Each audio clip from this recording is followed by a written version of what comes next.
Olá, prezada aluna, prezado aluno, tutores, todos aqueles que nos acompanham, sejam todos bem-vindos à nossa segunda aula da disciplina de análise de investimentos e fontes de financiamento. Essa é a aula número 2, com o tema Fontes de Financiamento e Alavancagem. Quero me apresentar, sou o professor Renato Silva, sou economista, especialista em economia de empresa e mestre em economia, e é com muita satisfação que eu estou ministrando essa disciplina para você hoje, já na nossa segunda aula. Bom, na aula anterior, nós já demos alguns passos na construção do conhecimento dessa disciplina. Primeiramente, nós compreendemos lá na aula passada as diferenças entre capital próprio, capital de terceiros, vimos o que é um custo de capital, vimos que podemos fazer alguns cálculos, como o cálculo do custo médio ponderado do capital, ou seja, o custo de tomar emprestado um recurso. Nós também estudamos algumas fontes de financiamento a longo prazo de uma empresa. Vimos que ela pode se financiar, por exemplo, emitindo uma debênture, como uma empresa de sociedade anônima que está nesse enquadramento jurídico desse porte, pode emitir uma debênture. Vimos também que uma empresa ela pode se financiar via capital próprio, como emitindo ações preferenciais ou ações ordinárias. Fizemos também um cálculo do custo médio ponderado do capital para fontes diferentes de financiamento, principalmente voltado ao caso que nós estudamos na aula passada, uma empresa ali, sociedade anônima, que pode abrir o seu capital. Nesta aula, nós avançamos e vamos compreendendo novos conceitos. Conceitos estes relacionados à alavancagem financeira, alavancagem operacional, vamos falar de ponto de equilíbrio e vamos estudar também fontes de financiamento a curto prazo.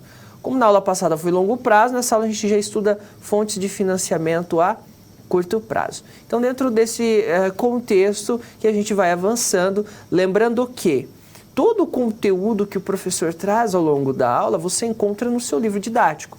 Então, essa aula tem como base a segunda unidade do livro didático. Por isso é muito importante que você realize a leitura do material, tenha uma rotina de estudos. Isso é interessante porque aí você consegue acompanhar as aulas e também consegue fixar um conteúdo que é visto em aula e também é visto no seu livro didático, bem também na web aula, que você pode também realizar a leitura, participar do fórum da disciplina, e isso é muito importante aí nesse processo de ensino e aprendizagem. Quero deixar também um recado. O caro tutor pode enviar as dúvidas que forem acontecendo ao longo da aula, pode encaminhar também via Skype. Nós temos um canal de comunicação, freitas3.tutel. Você pode estar encaminhando as dúvidas, freitas3.tutel. É importante que você encaminhe suas dúvidas para que você possa, aí ao longo da aula, saná-las e assim não levar nenhum tipo de dúvida embora, porque isso é muito importante para que você construa a linha de raciocínio que nós estamos propondo aí ao longo dessas aulas. Vamos ao quadro para que eu possa te apresentar qual é o resumo desta unidade. Muito bem, estamos na unidade 2 da nossa disciplina. Quais são as competências? Conhecer as técnicas de gestão de custo de capital e fontes de financiamento e de análise de investimentos para apoio à tomada de decisão na gestão financeira das empresas. O resumo da nossa aula: fazer com que você, aluno, conheça e compreenda os conceitos e cálculo do grau de alavancagem financeira, assim como entender o ponto de equilíbrio, efetuar o cálculo do lucro antes dos juros do imposto de renda, compreender também o cálculo da alavancagem operacional, também é muito importante, e as fontes de financiamento a curto prazo. Por isso surgem essas palavras-chave: alavancagem operacional, financeira, ponto de equilíbrio, tipos de custos, grau de alavancagem. O título dessa aula: fontes de financiamento e alavancagem. Essa é a aula número 2, sabendo que ela tem como base a unidade 2 do livro didático. Muito bem. Qual é o convite ao estudo? Por que estudar este conteúdo que nós vamos ver nesta aula? Primeiro, por que estudar fontes de financiamento e alavancagem? É uma pergunta que surge que nós vamos buscar responder ao longo dessa aula. Então, a primeira pergunta é: qual a importância do processo de análise e planejamento da estrutura de capital? Bom, estrutura de capital, como nós vimos na aula anterior, é a maneira como a empresa realiza a combinação de financiamento entre capital próprio e capital de terceiros. Aí nós vamos também responder quais são as técnicas de gestão de custo de capital e de fontes de financiamento. E nós hoje vamos apresentar as fontes de financiamento a longo prazo. E outra pergunta: o que é alavancagem financeira? O que é alavancagem operacional? São conceitos utilizados em contabilidade gerencial, finanças e até mesmo nas demonstrações contábeis. Tudo isso para apoio à tomada de decisão de investimento. São as decisões de investimentos que fazem parte do dia a dia do gestor, fazem parte do dia a dia do administrador, e é por isso que ele precisa ter esses conhecimentos, pois ele precisa tomar as melhores decisões para que ele possa maximizar o retorno do capital do investidor e assim também ter um aumento do valor agregado da empresa, da ação. Então isso é muito importante para a competitividade, longevidade e também para que a empresa seja sustentável financeiramente. Muito bem, vamos a um vídeo que vai explicar um pouco sobre aquilo que nós vamos estudar a partir de agora e já eu volto com a nossa situação geradora de aprendizagem.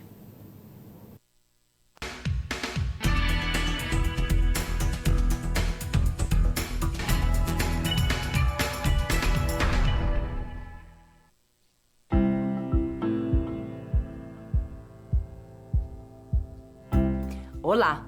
Estamos começando a segunda unidade de análise de investimentos e fontes de financiamento. Nessa unidade, vamos falar de alavancagem operacional, alavancagem financeira e fontes de financiamento. Dê-me um ponto de apoio e com uma alavanca moverei o mundo. Essa frase é atribuída a Arquimedes, o matemático, físico e inventor grego, quando descobriu o princípio da alavanca. Basicamente, com ela, conseguimos dar mais força à nossa ação.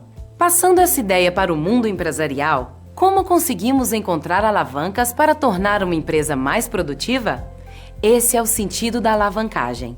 Nessa unidade, vamos começar vendo os passos necessários para ajudar uma empresa a executar uma alavancagem operacional, ou seja, relativa às operações de produção e venda. O ponto de partida para planejar uma alavancagem é calcular o que chamamos de ponto de equilíbrio. E o que é isso? É o volume de vendas ou operações que uma empresa precisa alcançar para cobrir os custos. Ou seja, no ponto de equilíbrio não há lucro nem prejuízo. E como calcular esse equilíbrio? Identificando os custos fixos e os variáveis. Com eles em mãos, conseguimos fazer o cálculo que determina a quantidade de vendas que cobrirá os custos fixos totais, já descontados os custos variáveis em cada venda. Feito isso, vamos analisar a alavancagem operacional e saber quais as melhores decisões para impulsionar o lucro. Mexer no custo fixo? No custo variável? Aumentar o valor de venda? Calculando o grau de alavancagem operacional, sabemos o quanto aumenta a porcentagem do lucro para cada 1% de aumento nas vendas. Vamos estudar também sobre a alavancagem financeira, relativa ao aproveitamento das finanças. Às vezes uma empresa está indo tão bem que precisa expandir. Este é um caso em que é necessário buscar uma força financeira para fazer a expansão, ou seja, uma alavanca financeira. A empresa pode tomar empréstimos, por exemplo, analisando quantos negócios vão ser impulsionados para valer a pena. Os empréstimos passam a integrar os encargos financeiros fixos da empresa. Ela deve saber tirar o maior proveito desses encargos para maximizar os efeitos do lucro sobre o lucro por ação. Esse é o objetivo do seu aprendizado. A partir daí, vamos discutir sobre formas de financiamento a curto prazo. Uma empresa pode tomar alguns recursos destinados a pagar suas contas para usar como financiamento a curto prazo, como as contas fornecedores, salário, aluguel. Ou também pode recorrer aos empréstimos de bancos e também de outras empresas. Ou ainda, esgotadas essas possibilidades, existe a opção de usar os ativos da empresa, estoque e contas a receber, por exemplo, como garantia para realizar um empréstimo. Nessa unidade, você vai aprender como identificar as contas da empresa nos demonstrativos financeiros e como fazer análises buscando as melhores estratégias de investimento desses recursos. Tudo isso faz parte do dia a dia das organizações. As empresas precisam ser prudentes, mas também arrojadas, para aproveitar o momento de crescimento para se fortalecerem. Por exemplo, financiando novas ferramentas tecnológicas. Ao fim dessa unidade, você saberá como apoiar as decisões sobre investimentos, analisando a estrutura de capital de diferentes empresas. E também vai conhecer técnicas de gestão de custo de capital e fontes de financiamento. Vamos fazer então a transposição desse aprendizado para a SR desta unidade.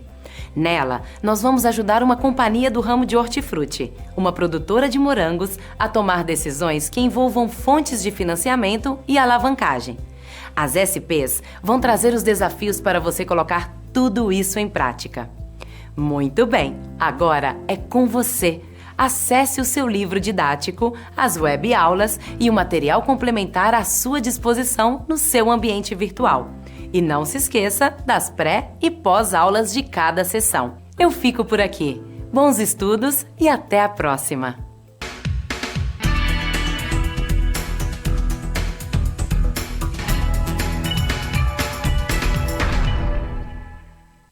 Muito bem, neste vídeo então você teve um resumo de todo o conteúdo que nós vamos trabalhar a partir de agora em nossa aula. Então preste bem atenção, pois é muito importante que você veja, compreenda cada detalhe que nós vamos trazer a partir de agora, tudo bem? Vamos ao quadro para que eu possa te apresentar alguns conhecimentos prévios importantes.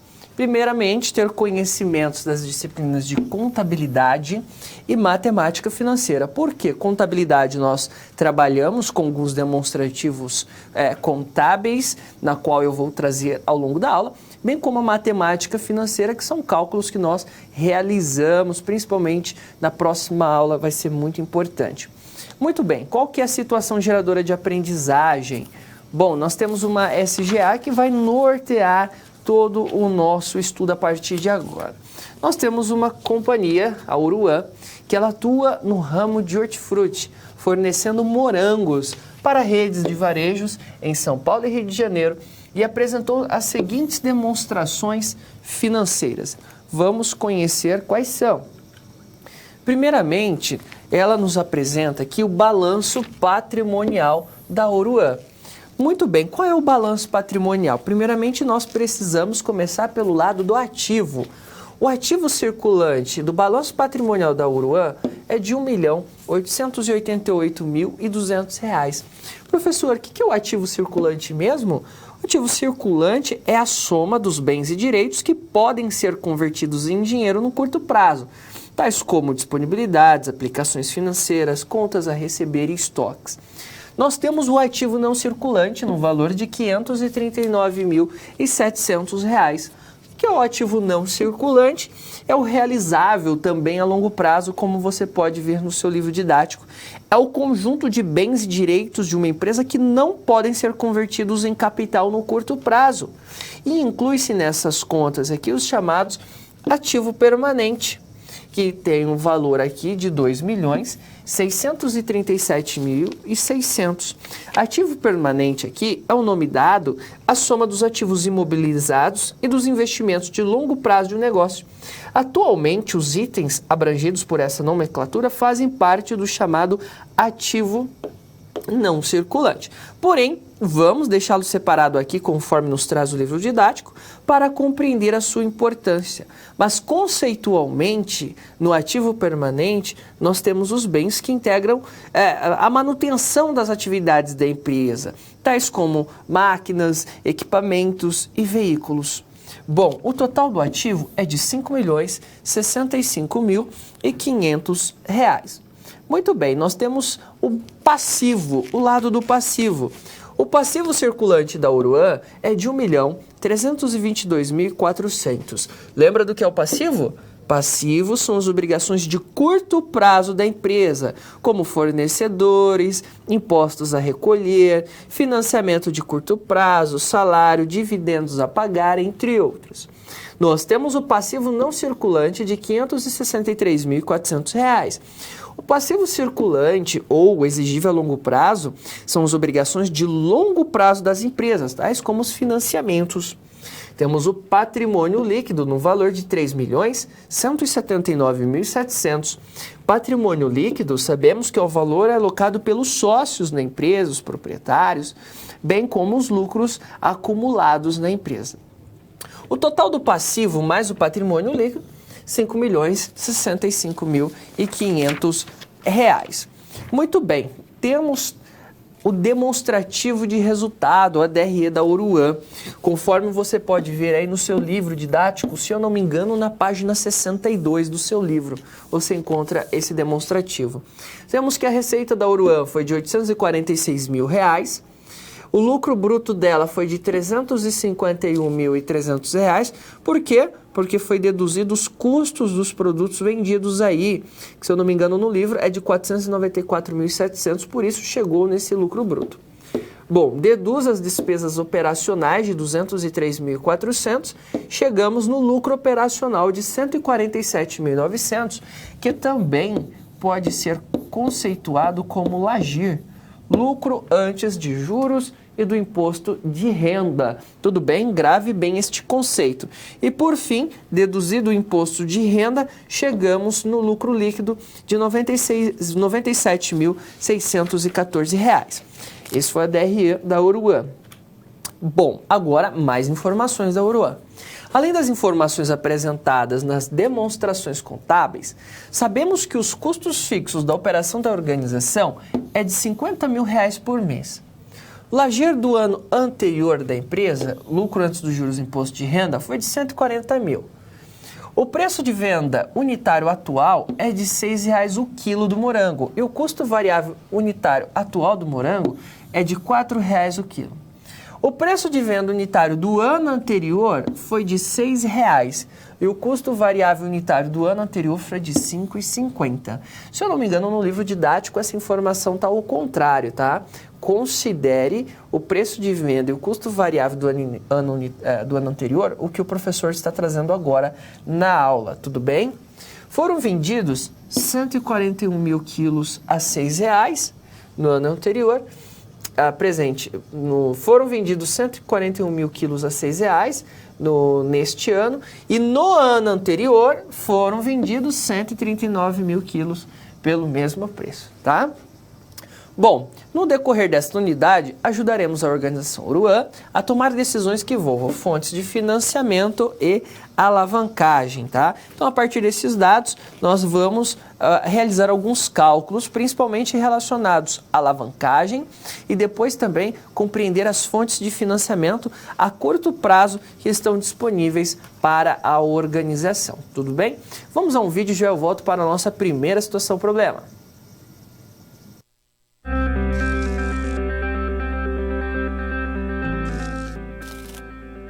Olá, tudo bem? Espero que esteja gostando dessa aula.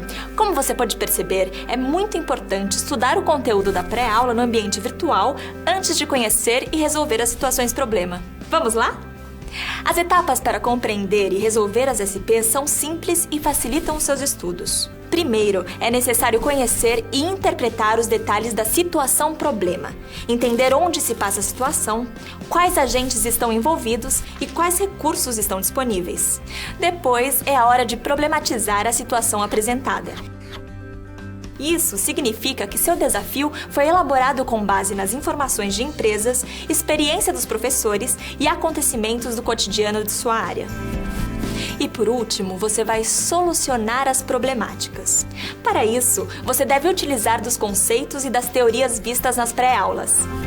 Então o desafio está com você. É hora da SP1.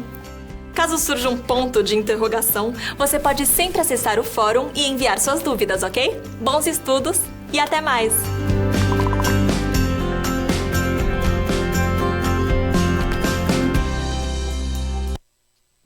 Muito bem, nessa primeira situação problema, nosso objetivo agora será realizar os cálculos para a ORUAN do ponto de equilíbrio e o grau de alavancagem operacional. Então, nosso objetivo a partir de agora será usar os dados disponíveis para realizar o cálculo do do ponto de equilíbrio e também do grau de alavancagem operacional.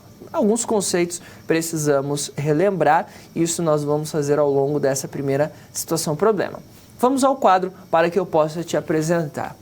Bom, uma vez que você está de posse dessas informações que nós apresentamos anteriormente, você irá ajudar a organização a determinar o ponto de equilíbrio operacional.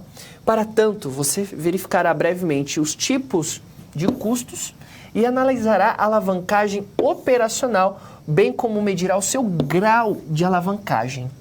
Você irá ajudar a companhia a dar os passos necessários para o cálculo, então, do grau de alavancagem operacional. E o ponto de partida para determinarmos esse grau de alavancagem operacional é ajudarmos a ORUAN na determinação do seu ponto de equilíbrio, também conhecido como análise volume-lucro, que visa a determinação do volume de operações necessárias para a cobertura do custo total da organização.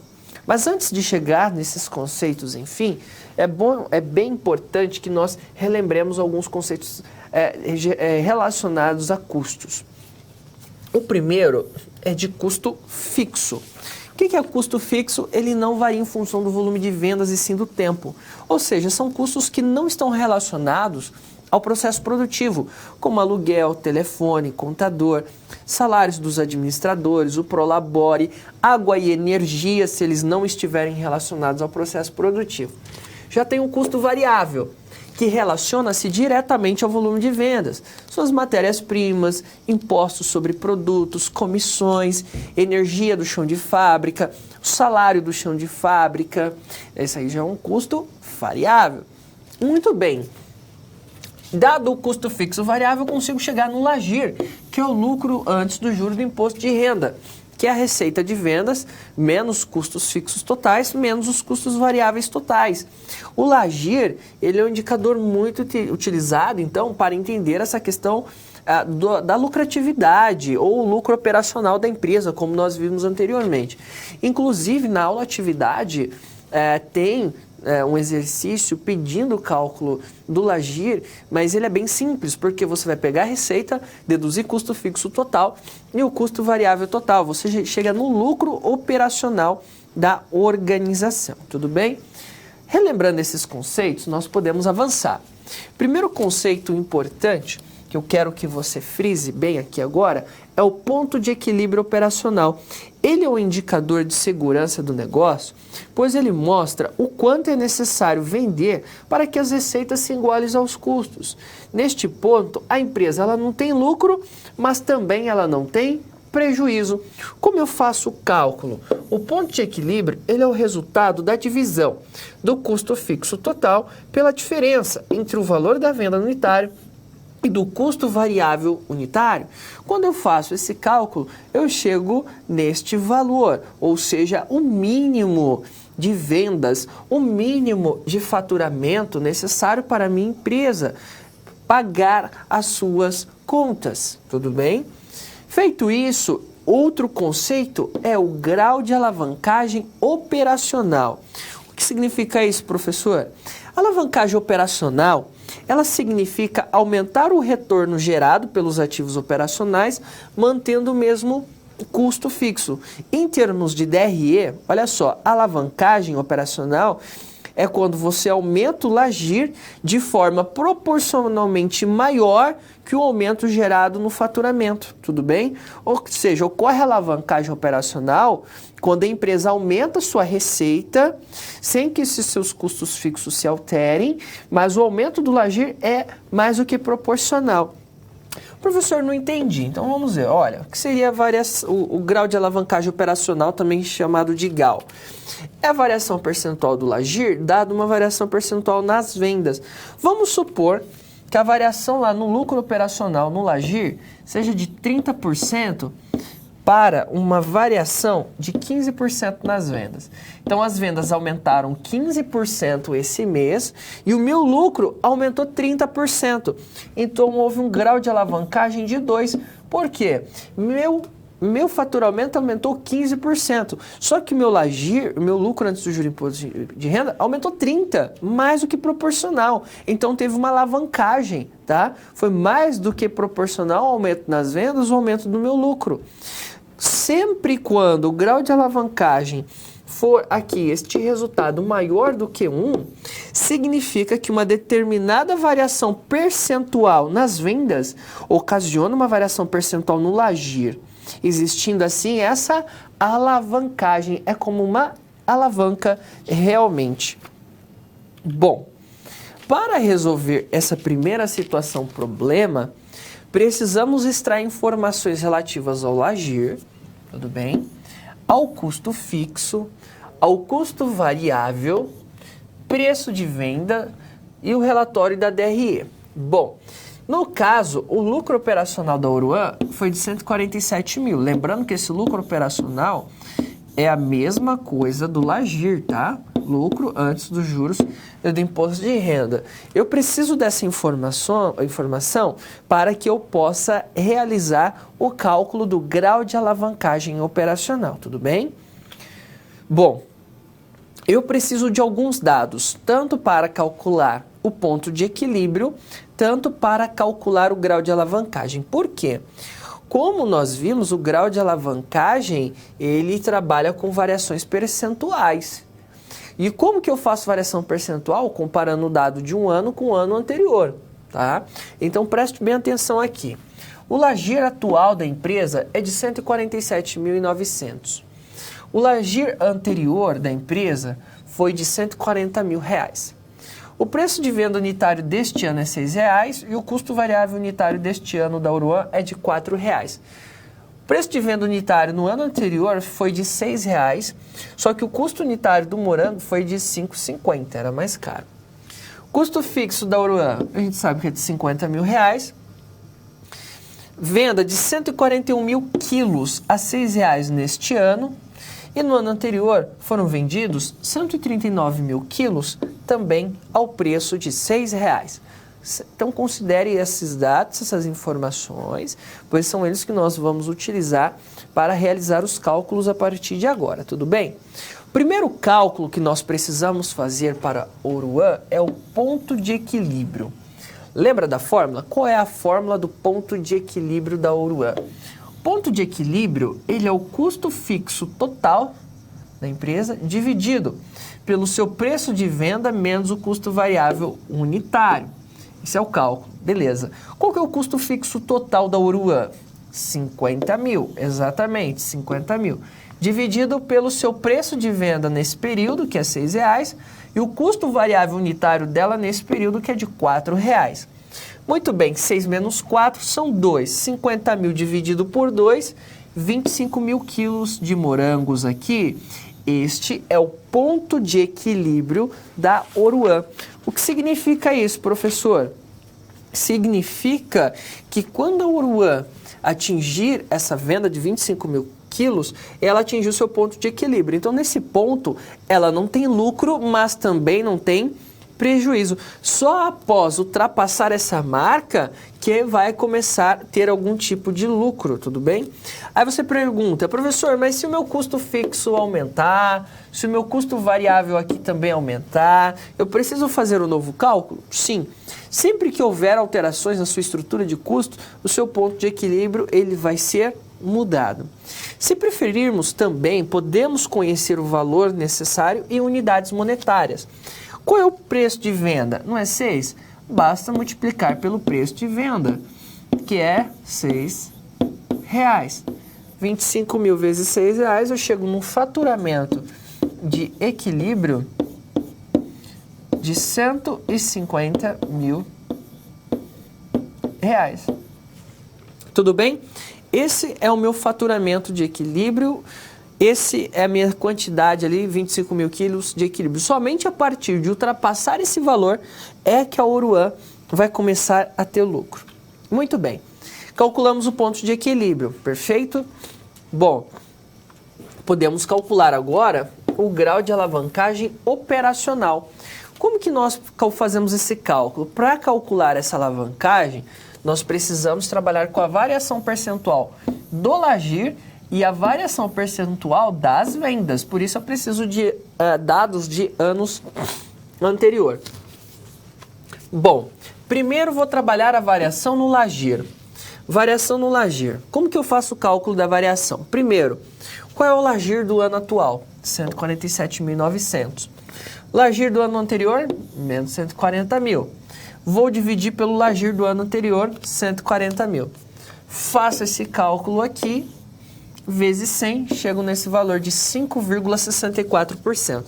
Quer dizer que o LAGIR do ano anterior foi 140 mil. Nesse ano é 147.900.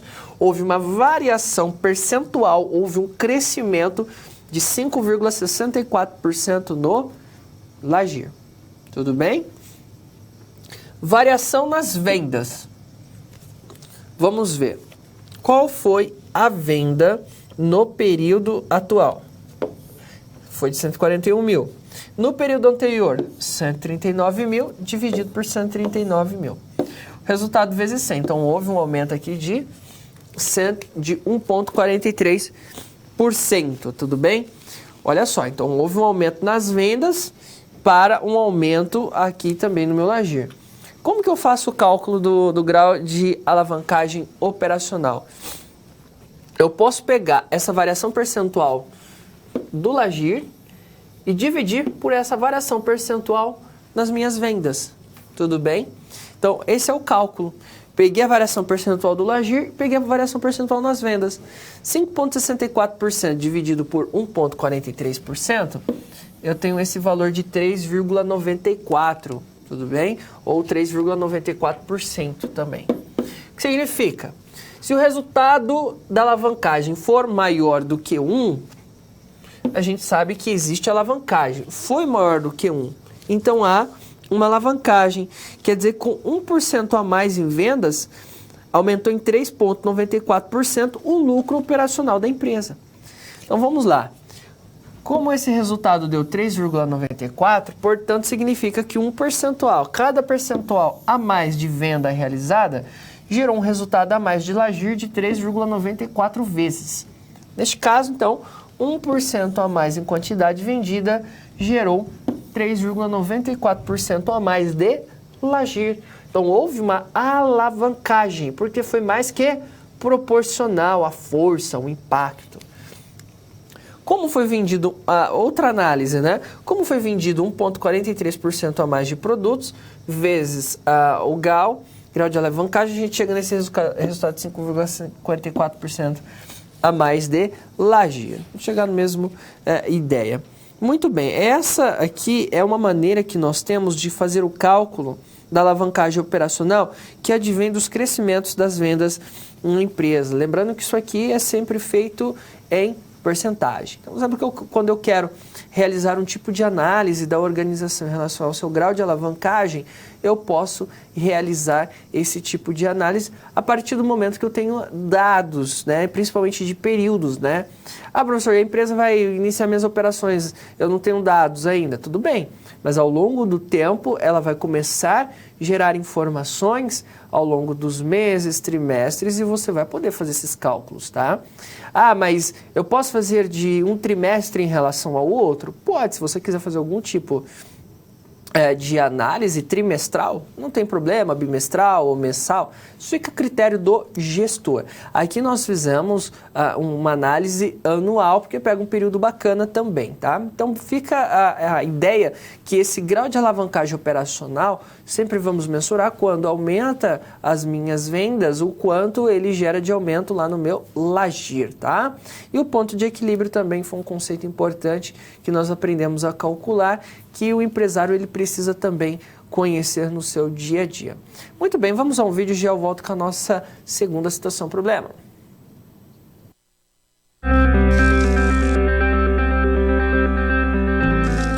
Opa! E aí? Como você se saiu com a primeira SP?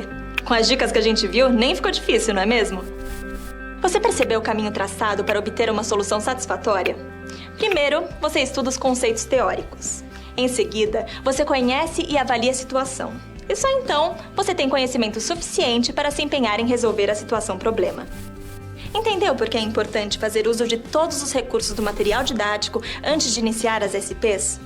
No ambiente virtual, você encontra textos, web-aulas e vídeos para enriquecer os seus estudos. Vamos para mais um desafio? Boa sorte na SP2 e até mais!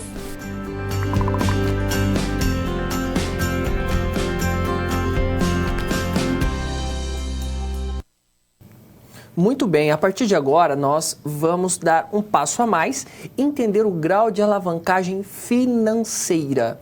Por que financeira? A ideia é a seguinte: a empresa, a organização, ela tem que buscar recursos para financiar suas atividades, como vimos na aula anterior, ou financiar algum tipo de investimento.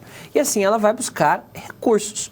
E ela vai buscar esses recursos, mas vai ter um custo de obter esses recursos via capital próprio ou de terceiros, que é o custo médio lá ponderado do capital, como vimos na aula passada. Mas a ideia é o seguinte: se a empresa ela vai aumentar o seu endividamento, né, porque ela está captando, seja via emissão de debêntures, que é via de capital de terceiros, ou seja via emissão de ações, que é via de capital próprio, mas ela tem um custo lá do dividendo e da operação de emitir ações, como vimos na aula passada, então vai existir um custo desse processo, né? Mas o grau de alavancagem financeira é o seguinte: será que se ela captar esses recursos e ela aplicando lá nos seus investimentos, será que o aumento, a receita que vai ter ali de incremento no seu lucro, dado esse endividamento, será que vai aumentar o seu lucro por ação? Tudo bem? Porque qual é o custo disso? São os juros que ela paga, o encargo que ela paga, o dividendo que ela paga. Mas será que o lucro por ação aumenta a partir do momento que ela aumenta o seu endividamento, logo que esse endividamento tem um custo de aquisição? Essa é a ideia do grau de alavancagem financeira. Então, para o caso da Oruan, para a gente fazer esse cálculo da alavancagem financeira, a gente vai tomar como uma hipótese, pressuposto, que ela faz um financiamento via debêntures do seu capital de terceiros ali para financiar suas atividades e que ela emite ações. Então, a partir disso, nós vamos saber que essas modalidades de financiamento, o quanto isso pode gerar ali de grau de alavancagem para ela. Tudo bem? É basicamente essa a ideia. Vamos ao quadro para que eu possa te apresentar. Bom, a Oruan levantou alguns dados, algumas informações, e nós precisamos entendê-las desse aspecto financeiro para a gente calcular o grau de alavancagem financeira. Primeiro ponto é o seguinte: esses dados você vai encontrar no seu livro, tá? Na unidade 2, lá no item não pode faltar. Esses dados estão no livro. Daqui a pouco eu vou trabalhar com outros dados também da Oruan, uma segunda possibilidade de cálculo da Oruan, que também está lá no seu livro, lá no Sem Medo de Arriscar, tudo bem? Você pode tudo encontrar essas informações no seu livro didático. Bom, a Oruan, ela tem R$300 mil aqui nessa possibilidade em debêntures a um custo anual de 10%. Então, um custo anual de 10% de 300 mil, a gente sabe que dá 30 mil. Ela tem 10 mil ações preferenciais com pagamento de dividendo anual de R$ 2,50 por ação. Ela tem 15 mil ações ordinárias, e além de incidência de imposto de renda, que representa 34% sobre o LAGIR ou lucro operacional. Bom, com base no demonstrativo de resultado aí da DRE, deveremos calcular para a empresa a alavancagem financeira, bem como o seu grau de alavancagem financeira. Esse vai ser o nosso objetivo a partir de agora. Primeiramente, conceituar. A alavancagem financeira é a capacidade da organização em usar encargos financeiros fixos para maximizar os efeitos do LAGIR, do seu lucro de juros e imposto de renda, sobre o LPA, que é o seu lucro por ação. Primeiro, o que são esses encargos financeiros fixos? Temos como encargo, por exemplo, o dividendo. Temos como encargo o juros sobre empréstimo, quando ela emite debênture. Isso é um encargo financeiro fixo que ela tem. O imposto de renda, ele não entra aqui, o imposto de renda como encargo financeiro, porque ele é um encargo financeiro variável, que não exerce efeito sobre a alavancagem financeira, pois ele vai ter uma variação de acordo com as vendas, com o faturamento da empresa. Por isso ele não entra. Então, assim, se a empresa vai se endividar e ela vai ter encargos financeiros desse endividamento, tais como o pagamento de juros e de dividendos, o quanto essa estrutura de dívida vai levar um aumento do seu LAGIR e do seu lucro por ação. Para isso, vamos entender os dados da empresa. Nós temos a DRE, como nós já vimos, que ela teve uma receita de 846 mil, custo dos produtos vendidos de 149.700, para um lucro bruto de 351.300, ela deduz a despesa operacional, que vem de vendas, administrativas e gerais, comissões e despesas financeiras. Ela tem um lucro operacional, ou LAGIR, de 147.900, deduz o imposto de renda, ela chega num lucro final de 97.614. Como eu chego no lucro por ação? Eu pego o LAGIR de 147.900, vou deduzir os juros do empréstimo, que é no valor de 30 mil. Por que 30 mil? É 10% lá dos juros relacionados ao empréstimos vindos de emissão de debêntures. 30 mil. Vou deduzir. Eu tenho um lucro antes dos juros do imposto de renda de 117.900. Deste valor eu deduzo imposto de renda 40.086, 34%. Eu tenho um lucro líquido após o imposto de renda de 77.814. Eu tenho dividendos, pago dividendos, por quê? Lembra que ela tem 10 mil ações preferenciais com um dividendo anual de R$ 2,50? Então, são R$25 mil pagos de dividendos dessas ações preferenciais. Lucro disponível para os acionistas de ações ordinárias, 52.814. Quantas ações ordinárias a empresa tem? Vimos lá que é 15 mil. Então, 52.814 dividido por 15 mil, eu tenho uma LPA, um lucro por ação de 3,52. Tudo bem? Então, eu encontrei uma LPA da minha ação aqui ordinária, e a partir da LAGIR, que eu tirei lá da minha DRE do slide anterior. Legal, e foi deduzindo aqui os custos de financiamento dele. Muito bem. Como que eu entendo o grau de alavancagem aqui? Olha, presta atenção.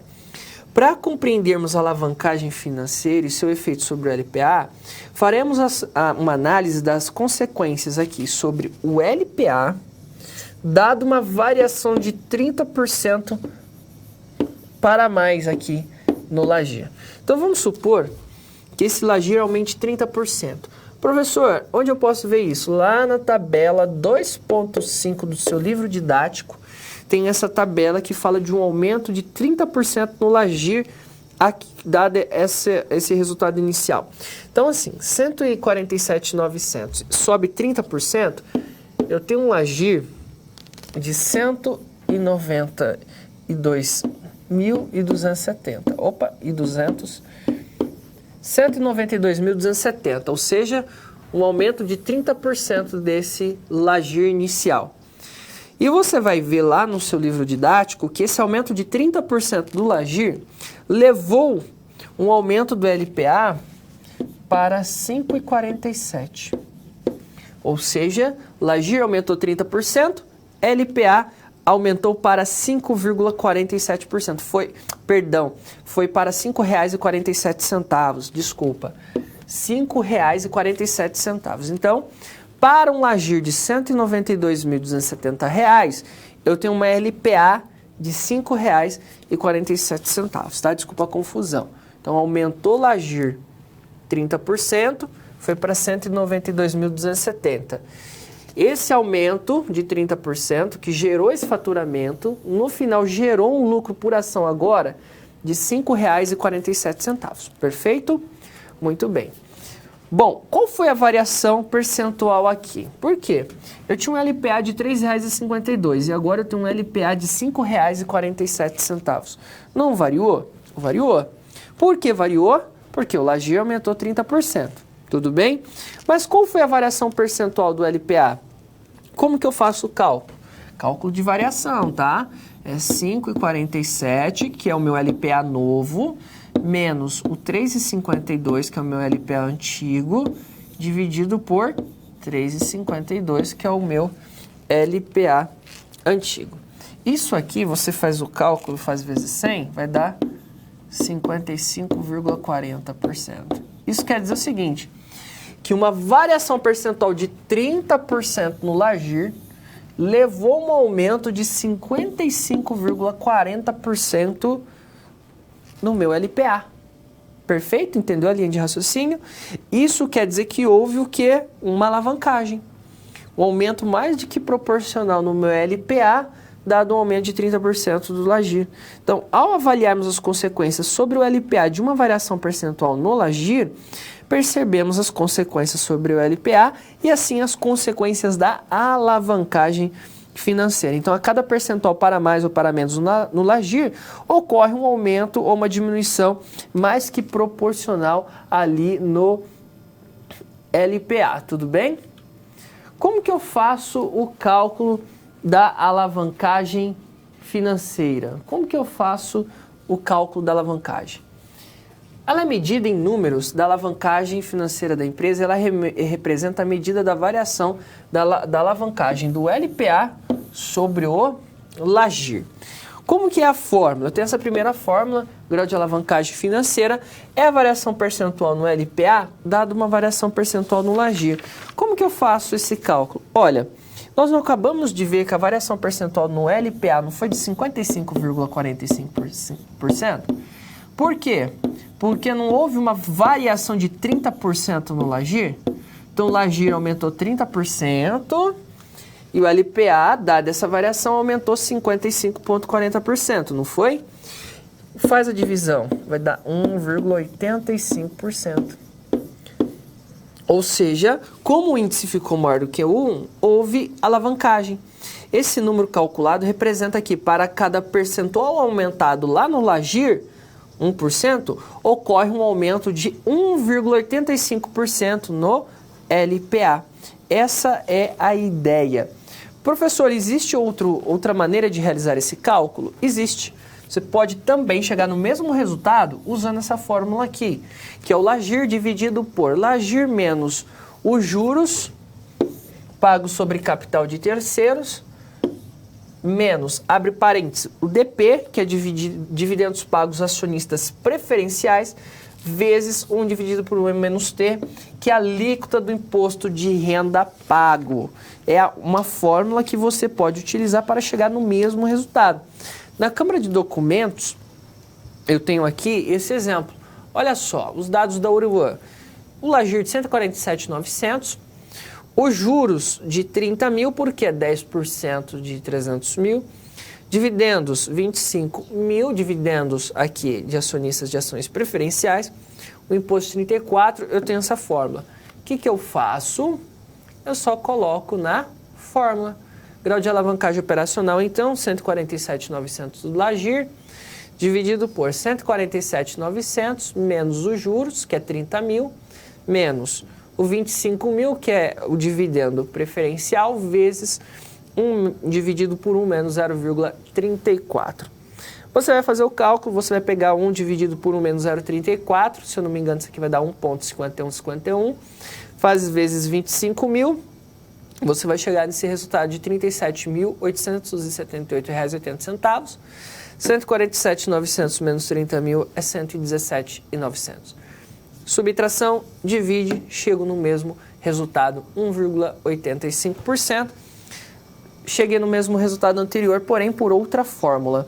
Voltando ao quadro, vamos supor agora que a Oruan apresentou os seguintes resultados, tá? Mesma ideia, ainda da Oruan, mas agora uma nova análise com uma nova fonte de dados. Nessa nova fonte de dados nos fala o seguinte, que tem R$200 mil em debêntures a um custo anual de 10%. Além disso, possui 10 mil ações preferenciais com dividendo anual de R$ 2,00 por ação. Ela possui 10 mil ações ordinárias, além de incidência de imposto de renda que representa 34% sobre o LAGIR ou lucro operacional. Tudo bem? São os novos dados que nós temos aqui, que o livro didático nos traz duas análises, duas simulações. Então, essa aqui é uma segunda simulação da Oruan. Mais uma vez, calcular a alavancagem financeira, o grau de alavancagem financeira. Vamos fazer esse cálculo utilizando essa última fórmula, tá? Para essa segunda base de informação. Eu tenho um LAGIR que é o mesmo, 147.900. Eu tenho juros de 20 mil. Por que 20 mil? Porque agora eu tenho 200 mil em debêntures, emissões de debêntures, com pagamento a um custo anual de 10%. Então, 10% de 200 mil, 20 mil. Dividendos, 20 mil. Por quê? Porque eu tenho 10 mil ações preferenciais com dividendos anual de R$2 por ação. Então, tá aqui 20 mil. O imposto continua 34. Substitui na fórmula. 147.900 divide por Lagir, 147.900 menos os juros pagos dos empréstimos de debênture menos o dividendo pago por os acionistas de ações ordinárias vezes a alíquota do imposto aqui, que é 1 dividido por 1 menos 0,34, tá? Faz o cálculo. 1 divide por 1 menos 0,34, se não me engano dá 1,5151, faz vezes 20 mil. Depois você vai subtrair. 147 subtrai 20, que subtrai o resultado aqui dessa multiplicação.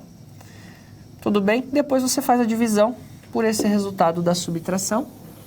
Você chega nesse resultado de 1,52. O professor deu maior que 1. Deu maior do que 1, indica que há alavancagem financeira. Por quê?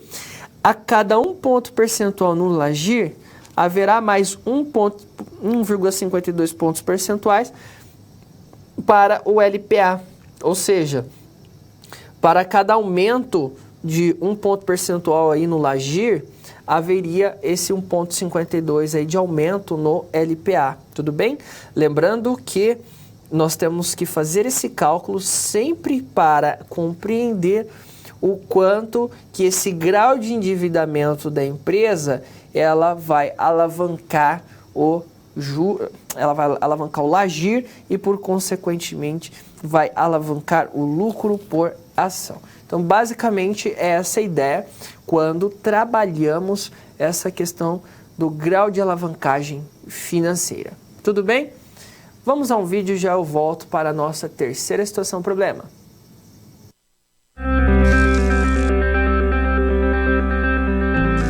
Olá! Agora que você já solucionou 2 das SPs, muitas das teorias vistas na pré-aula fazem mais sentido, não é mesmo? Essa é justamente a função das situações problema, te preparar de forma mais prática para a realidade da vida profissional. Já conhecer algumas das situações que podem surgir no dia a dia faz de você um aluno mais preparado para o mercado de trabalho.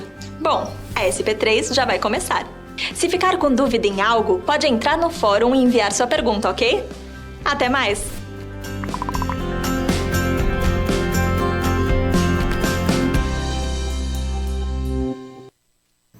Muito bem, estamos de volta agora já para a nossa terceira SP. Chegou uma dúvida, pessoal de Santa Catarina participando junto com a gente. Professor, na situação problema 1 não foi usado o cálculo do valor variável, acho que do custo variável unitário, né? Do ano anterior, que foi de 5,50. Por quê? Bom, primeiramente porque a gente realizou o cálculo do ponto de equilíbrio do ano atual da empresa. Então, eu utilizei lá no cálculo do ponto de equilíbrio 50 mil dividido por 6 menos 4. 4 é o variável unitário, o custo variável unitário do ano atual ali da Uruan. Se eu tivesse calculado do ano anterior, aí eu usaria o 5,50. Para calcular o lucro operacional, eu não precisei dessa informação ali, porque eu peguei a variação no Lagir, né, que eu pego ali da DRE, e a variação na venda, que eu pego lá do resultado operacional dela ou das quantidades vendidas ali em quilos, que foi o que a gente pegou, tá? Por isso, eu não precisei utilizar ali o valor do custo variável unitário diretamente para esses cálculos, tudo bem? Bom, agora na terceira situação problema, nós vamos abandonar um pouco os cálculos, tá? Ufa! Vamos dar uma maneirada e vamos falar agora relacionados a fontes de financiamento a curto prazo. Por quê? Na aula passada vimos que a organização ela poderia se financiar com dinheiro, recursos para pagamento ao longo do tempo, né? Como, por exemplo, via BNDES ou via emissão de debêntures. Tudo bem. Porém, nós sabemos que muitas vezes a organização ela precisa financiar suas atividades a curto prazo. Não precisa num prazo tão longo assim de tempo, principalmente com atividades operacionais ali do seu dia a dia, num período até um ano, por exemplo, e às vezes ela precisa financiar recursos. Então a gente pensa que ela vai buscar financiamento somente para um projeto de expansão, para investimento? Não, ela pode buscar financiamento também para cobrir necessidades de caixa de curto prazo que ela pode vir a ter. Então surgem algumas possibilidades aí e é isso que nós vamos estudar. Só que quando ela vai buscar esses financiamentos, existem credores que vão exigir garantias e existem credores que não exigem garantias da empresa, ou seja, garantias de que vão receber esse recurso de volta. Isso que nós vamos ver agora, nessa SP3, credores que não exigem da empresa garantias para recebimento. Na SP4, nós já vamos estudar credores que exigem da empresa aí já algum tipo de garantia, tá bom? Vamos ao quadro para a nossa SP3. Considerando os dados, então, das demonstrações financeiras, identificamos as contas. Aí identificaremos, né, as contas que representam as fontes de financiamento a curto prazo e destacaremos as fontes não garantidas, a partir dos dados apresentados no balanço da Uruan. Determinaremos, então, as fontes de financiamento a curto prazo e a sua posição no balanço patrimonial, bem como o significado de cada uma delas na estrutura financeira e operacional aí da companhia. Esse vai ser o nosso objetivo a partir de agora. Bom, para que nós possamos fazer essa análise, alguns conceitos são importantes. Primeiramente, nós temos que entender o que são essas fontes de financiamento a curto prazo não garantidas. Bom, primeiro conceito é fontes de financiamento a curto prazo. Uma fonte de financiamento a curto prazo são as obrigações que vencem no intervalo de até um ano e dão suporte a grande parte do ativo circulante da empresa, como caixa, duplicatas e estoques. Financiamento a curto prazo não garantido são os recursos que a empresa consegue sem fornecer garantias. E nós identificamos lá no balanço patrimonial como operações de curto prazo da companhia, da empresa, tais como contas a pagar, que são os fornecedores, despesas a pagar, como os salários e impostos. Nós também chamamos isso de fontes, essas fontes de financiamento não garantido, de fontes espontâneas, tudo bem? Então nós temos as contas a pagar, vindas, por exemplo, de fornecedores, que são geradas através, por exemplo, de compras de matérias-primas em conta corrente, pois são as principais fontes de financiamento a curto prazo não garantidas. Porque ao aceitar a mercadoria enviada pelo fornecedor, o comprador ele concorda em pagar o valor exigido pelas condições de venda, que são discriminadas ali na fatura ou na nota fiscal, tá? Então, nessas condições de crédito, o que acontece? O período de crédito, os descontos financeiros, o período de desconto financeiro, as condições de recebimento, que são as características mais importantes nessa conta, que acabam ficando bem claros ali junto à operação entre empresa e fornecedor. Bom, nós temos as despesas a pagar, como por exemplo, mais importantes aqui, que são os salários e os impostos, que são fontes espontâneas de financiamento de curto prazo, passivos gerados por serviços utilizados, mas que ainda não foram pagos. Como assim? No caso dos impostos, eles são pagos ao governo e não podem ser manipulados, ou seja, uma vez que a empresa ela teve aquele fato gerador, aquela venda ou aquela compra, que ela tem que pagar esse imposto, depois de um determinado período, ela vai ter que pagar ao governo, tá? Mas ela não precisa exigir, ela não dá nenhum tipo de garantia para o governo que vai pagar, mas ela sabe que tem essa obrigação. Quanto aos salários, existe uma acumulação, porque normalmente uma pessoa, por exemplo, começa a trabalhar no dia 1º, ela vai trabalhar 30 dias e no 5º dia útil do mês subsequente ela recebe.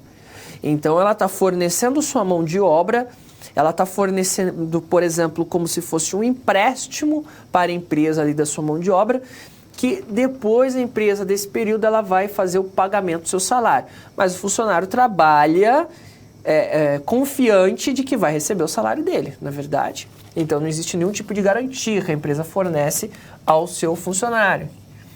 Nós temos as fontes de financiamento também das contas a pagar, que são representadas, então, pelos fornecedores, e as despesas a pagar, que são representadas pelos salários e impostos. Então, ficou claro que são fontes de financiamento a curto prazo não garantidas, tá? Bom, temos outras possibilidades, professor? Temos sim. Temos as fontes de financiamento também de curto prazo sem garantias, vindas de bancos e de notas promissoras. De bancos, por quê? É muito comum uma empresa, por exemplo, buscar um empréstimo autoliquidável junto ao banco de curto prazo. Ele pode muitas vezes alienar aí o estoque, as contas a receber junto ao banco, e conforme a empresa vai recebendo suas contas a receber, seus estoques, vão sendo transformados em caixa, a empresa vai liquidando seu empréstimo, ou ela pode pegar algum um giro junto ao banco para fazer o seu financiamento, né? Ali na própria conta corrente, ela tem um certo limite para estar trabalhando. Nós temos também a questão das notas promissórias, que é um instrumento de empréstimo de curto prazo não garantido. Ela estabelece aqui as condições de empréstimo, que inclui o prazo de empréstimo, data do vencimento, a taxa de juros a ser cobrada, tá? E acaba muitas vezes sendo menor uma taxa de juros do que os cobrados nas relações interbancárias. Eu tenho um crédito rotativo, que é um financiamento de capital de giro que desenvolve-se através da resolução do Banco Central. E entre seus encargos estão os juros e a comissão de abertura do crédito, menos arriscado para o empresário, pois a disponibilidade ele é garantida normalmente aqui por 1 ano. Eu tenho um commercial paper. O que seria isso? Que é uma nota promissória de curto prazo não garantida, emitida por grandes empresas com sólida posição financeira. Então, o commercial paper, ele é um título emitido por empresas que precisam captar recursos e que desejam fugir dos altos juros, muitas vezes cobrados pelos bancos. Então, ele é um financiamento de curta duração, uma vez que o seu prazo máximo de emissão é de 180 dias para empresas de capital fechado e 360 dias para empresas de capital aberto. É a mesma ideia que das debêntures. Só que a diferença é que nas debêntures ela tem um prazo maior do que 1 ano, enquanto que quando nós falamos de commercial paper, esse prazo é menor do que 1 ano, tá? Mas é uma outra possibilidade que nós temos. Muito bem, agora nós podemos resolver nossa terceira situação, problema. O autor do livro didático vai nos dando alguns passos para que possamos ainda identificar a resposta, tá? O primeiro passo é identificar, definir e caracterizar as contas do passivo circulante e as principais fontes de financiamento não garantidas. Quais são as principais fontes de financiamentos não garantidas? Só para relembrar, aqui na Câmara de Documentos você pode ver as principais contas de financiamentos não garantidas, que é o quadro 2.4 lá do seu livro didático, são essas. As contas a pagar vindas de fornecedores e de salários e impostos são fontes espontâneas. Tem as fontes bancárias, como notas promissórias, linhas de crédito e crédito rotativo.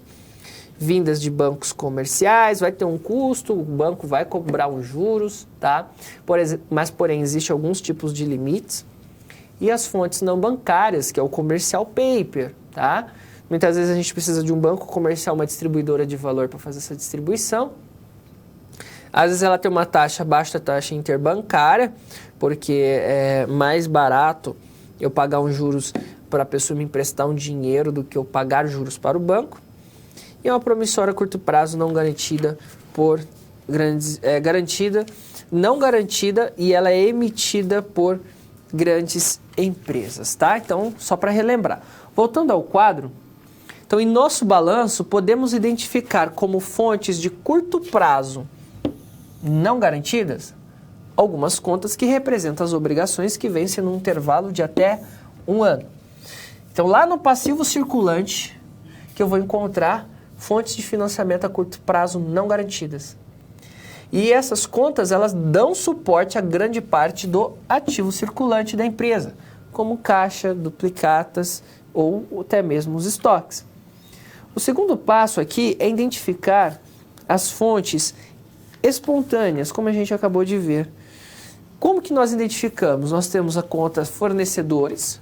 Como vimos, os fornecedores muitas vezes não vão exigir uma garantia. A conta salários e contribuições a pagar, de 188.100. E a conta impostos a recolher no valor de 136.800. Essas contas de fontes espontâneas representam o financiamento que tem como origem as operações normais da empresa. Tá? Podemos ver isso aonde? Lá no nosso balanço patrimonial, na Câmara de Documentos. Aqui você pode perceber que nós temos a seguinte possibilidade.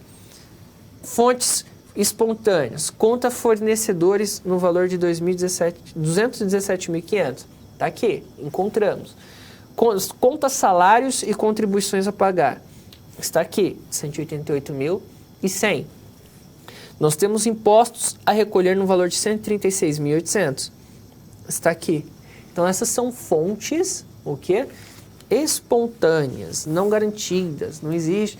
A empresa ela não dá uma garantia que vai pagar isso. Tudo bem? Voltando ao quadro, como fontes bancárias, temos as linhas de crédito. Nosso balanço aparece sobre a forma de conta financiamento no valor de 492.600, como você pode ver novamente na Câmara de Documentos. Eu apresento aqui as fontes de financiamento nesse valor de 429.600, tá? Voltando ao quadro, como a conta, essa conta que eu apresentei, financiamentos, ela está no passivo circulante, significa que o empréstimo é inferior a 1 ano. Passivo circulante, tudo que está ali dentro é inferior a 1 ano. Essa conta ela pode ser qualquer das espécies de financiamento de curto prazo disponível no mercado.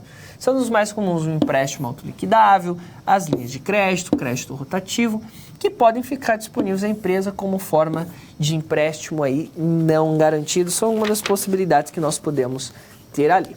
Muito bem, resolvemos nossa terceira situação problema. Vamos ao vídeo e já eu volto na nossa quarta SP.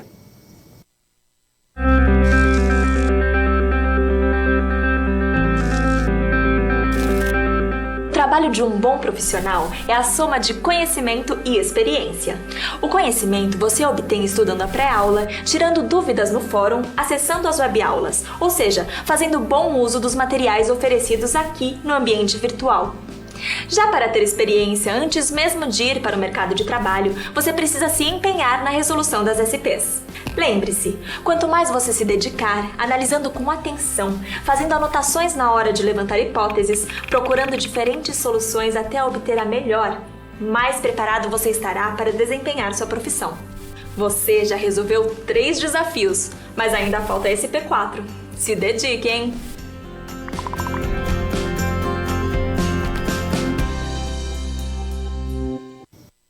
Nessa quarta situação problema, vamos então identificar quais são os tipos de credores que exigem algum tipo de garantia para a empresa, tudo bem? Vamos ao quadro conhecer. Considerando os dados das demonstrações financeiras, identificaremos as contas que representam as fontes de financiamento a curto prazo e destacaremos as fontes com garantias, sua posição e seu comportamento no balanço patrimonial fornecido pela companhia. Que seria uma fonte de financiamento de curto prazo com garantia? Bom, elas poderão ser utilizadas após esgotadas as fontes de curto prazo sem garantias.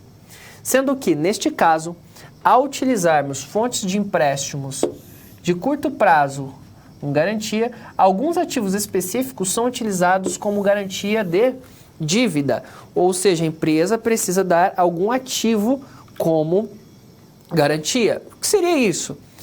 Bom, o que seria a garantia de um ativo? Primeiro, o ativo, ele é um bem ou direito.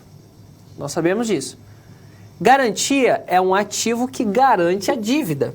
Ou seja, no caso da obrigação contratada não serem honradas, aquele que concede o empréstimo poderá executar a garantia e dessa maneira não sofrer prejuízo como credor da dívida. Exemplo, a compra de um carro. Você comprou um veículo de forma financiada, por exemplo. Esse financiamento é uma alienação fiduciária, ou seja, você tem um direito de uso, mas o proprietário é aquele que realizou o empréstimo, sendo o carro a garantia do empréstimo. E a pessoa só se torna proprietário após a quitação da dívida. Até lá vai estar o quê? Alienado. Caso fique devendo, o bem ali, o carro, é resgatado como forma de quitação. É basicamente a mesma ideia. Quais são as maneiras, contas e operações envolvidas nos empréstimos de curto prazo com garantia? Primeiro, as empresas elas utilizam os descontos de conta a receber. Porque, devido à liquidez, são utilizados como garantia relacionados a empréstimos de curto prazo. Porque se a empresa ela tem esses títulos a receber, essas contas, ela pode dar ao credor essas contas como uma garantia. Nós temos também as operações de factoring, que são operadas por empresas de fomento comercial, que compram aqui as contas a receber das empresas, chamados ali de factor. Existem bancos e financiadoras que também operam como factoring. O que é uma factoring?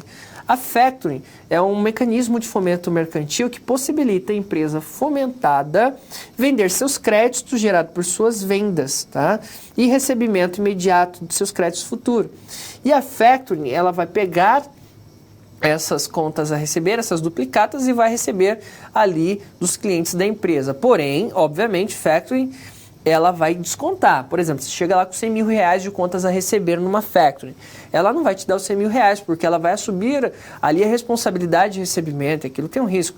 Ela vai ter uma taxa de risco a ser cobrada. Vamos supor que ela vai te dar 80 mil reais, e esses 20 mil reais, se ela receber os 100, então ela teve esses 20 mil reais de lucro, ou seja, por ter assumido este risco, tá? Então é uma operação muito comum, inclusive. Outra possibilidade da empresa é alienar os seus estoques. Ou seja, ao lado das contas a receber, elas são muito utilizadas e avaliadas para garantia pelo seu valor de mercado, tendo como garantia liquidez, dependendo das características do produto a serem dados em garantia, como perecividade de mercado, tá? Então, lá o credor pede algum tipo de garantia para a empresa, ela vai dar como garantia quem? Os seus estoques. Só que o credor ele vai analisar qual que é o estoque, a perecividade, vida útil, as condições de venda no mercado, para ele poder fazer esse tipo de alienação. Bom, como que eu posso resolver nossa quarta situação, problema nesse contexto? Primeiramente, vamos supor que a Uruan ela vai ter um credor ali que vai exigir algumas garantias. Como que a Uruan vai dar garantias para este credor? A Uruan ela tem que olhar o seu ativo circulante, que é aquilo que se torna recurso num período de até 1 ano, e ela vai olhar suas contas aqui. O que ela pode fornecer como garantia? Como vimos, as contas a receber e os estoques. Por quê? São recursos que podem, até no período de 1 ano, se tornarem dinheiro. Então, ela pode utilizar dessas possibilidades. A professor de disponibilidade, que é caixa, o dinheiro que ela tem em caixa, e as aplicações financeiras, ela também pode? Sim. Mas o mais comum são as contas a receber e os estoques mais utilizados, tá? Então, se ela quiser fazer essa operação de ter ali um credor e oferecer algum tipo de garantia, ali no ativo ela pode oferecer as contas a receber e os estoques, tá?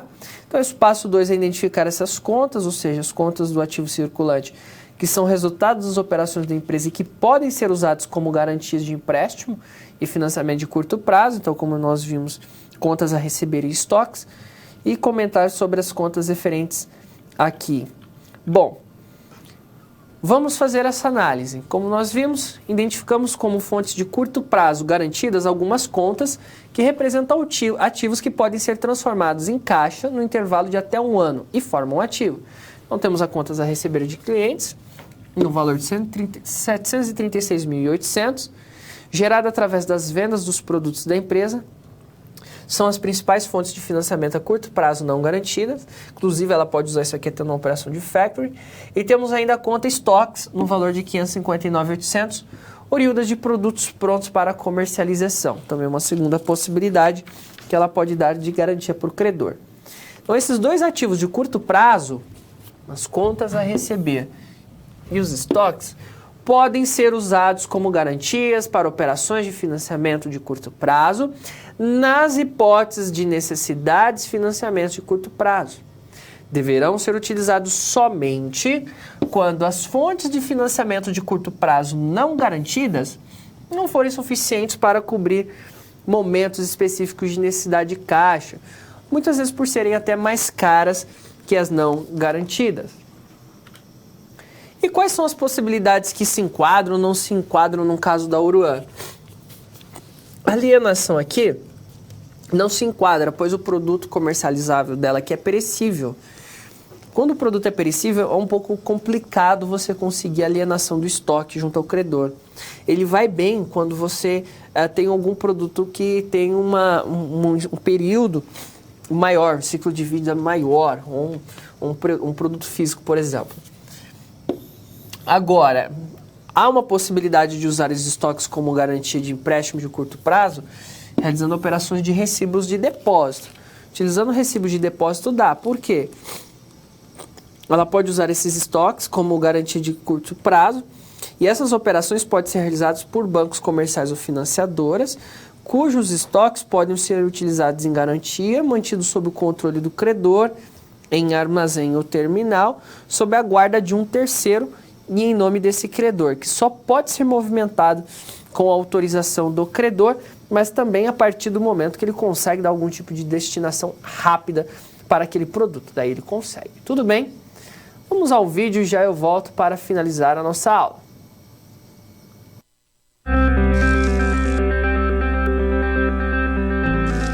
E agora que todos os desafios foram concluídos com sucesso, é hora de refletir sobre o que foi visto.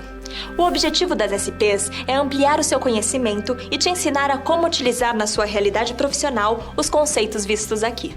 Essa é uma metodologia que exige muita proatividade e empenho da sua parte, já que segue o modelo de uma das tendências mais avançadas no mundo, a sala de aula invertida. E em contrapartida, vai te transformar num profissional diferenciado e mais qualificado para desempenhar as funções da sua profissão. Por isso, faça bom uso dos materiais e das interatividades oferecidas. Não deixe de acessar o seu ambiente virtual e completar a sua pós-aula, ok? Cada parte do processo é essencial para a sua aprendizagem. Até mais! Muito bem, no quadro eu quero apresentar para você agora uma reflexão. Lembrando que a Oruan tinha esse balanço aqui, na verdade, circulante, não circulante, ativo permanente, total do ativo aqui, de 5.065.500. Com esses dados, a gente consegue responder essa pergunta? A Oruan, ela trata de uma empresa líquida ou lucrativa? Ela é uma empresa que tem lucratividade ou uma empresa que tem liquidez? Um minutinho aí para você pensar. Eu vou dar uma olhada se chegaram dúvidas. Se você tiver alguma dúvida, ainda dá tempo de enviar. Já eu volto finalizando a aula.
Muito bem, vamos voltar ao quadro nessa pergunta, uma empresa líquida ou lucrativa? Como eu consigo ver isso? Se eu quero ver se uma empresa ela é líquida, eu tenho que olhar sempre no ativo circulante dela. Por quê? No ativo circulante é onde estão os recursos que são gerados em caixa no curto prazo. Isso aqui representa algo de 37%, se eu não me engano, 37%, 38% do total do ativo. É um número interessante. Porém, ela tem muito em ativo permanente não circulante, né? Ou seja, ela tem muito recurso parado, muito recurso em máquinas, equipamentos. Isso é ruim. Se vier alguma crise financeira, ela não vai ter possibilidades ali a curto prazo de ter um recurso para emergência, de contingência. E isso é complicado para a empresa. Vimos que na DRE ela tem um lucro, existe uma lucratividade, não é das maiores, mas existe uma lucratividade, isso é importante para os resultados da companhia. Então, sempre que eu preciso entender se minha empresa tem lucratividade, se ela tem liquidez, vou olhar lá na DRE dela, o quanto que aquele lucro representa do valor total das vendas, que não é um lucro tão elevado no caso da nossa empresa, apesar que ela tem um lucro por ação interessante. Porém, quando a gente analisa o ativo ali, nós conseguimos compreender, então, o que de fato a empresa tem de recurso para atender necessidades de curto prazo. Tudo bem? Principalmente analisando o ativo circulante. Bom, não chegaram dúvidas, eu espero que todos tenham compreendido a aula que o professor trouxe, mas eu peço, veja aí, leia, faça a leitura da nossa unidade 2 do livro da disciplina, leia a web aula, que é muito importante, se precisar reveja também a nossa aula, assim você vai absorver todo o conteúdo que o professor trouxe até aqui. Muito bem, desejo a você ótimos estudos, obrigado pela sua audiência e até a próxima.